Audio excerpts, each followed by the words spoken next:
இப்போ ஓகே. சாங்குக்கு சில டைம் பல்லவி லிரிக்ஸ் சரியா வந்து ஒரு ஒரு டைம் விழாது. சரி பல்லவி ஆ, வேண்டாம். நம்ம சரணம் போயிடலாம். அப்புறம் அந்த மாரி ஆ. மாத்தி மாத்தி ஒர்க் பண்ண ஸ்டைலும் இருக்கா? அந்த மாரி இருக்கா? இல்ல சார், இல்ல சார். பல்லவி முதல்ல ஃபிக்ஸ் பண்ணா தான் அத ஒட்டி சரணம் வர்றது சரியா இருக்கும். எந்த பாடலா இல்ல இருந்தாலும் பிள்ளைங்க எடுத்தீங்கன்னா, முழிக்கிறாங்களே. இப்ப சில டைம் சரணம் பல்லவி வரல நான் சரணம் போறேன். திருப்பி வந்து எழுதுறேன்லாம் சொல்றாங்க. அது கேட்கிறேன். இப்ப கட் அண்ட் பேஸ்ட் காலத்துல வந்துட்டீங்க நீங்க. ஆமாமா. சரணத்த எடுத்துட்டு அதுலயுமே பல்லவி பல்லவிக்கு வந்தோனே வரலன்றாங்க. அதுக்கு என்ன பண்றது? இப்ப உள்ள ஸ்டைல் நாங்க வளர்ந்தது அப்படி இல்ல.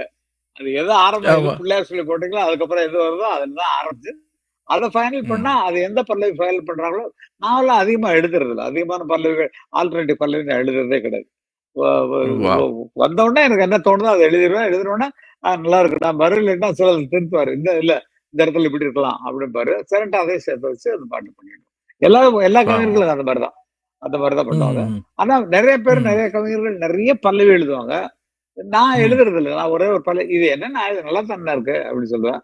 சரி போ போ சரணம் எழுதுறோம் அப்படின்னு சொல்லி அனுப்பிச்சுருவாரு. அவங்க கவிஞர்கள் வெளில நீங்க தம்பிங்க, நீங்க என்ன வேணாலும் சொல்லலாம். நான் போய் அவர்ட்ட போய் சொல்ல முடியுமா? இது நல்லா இருக்குன்னு சொல்ல முடியுமா?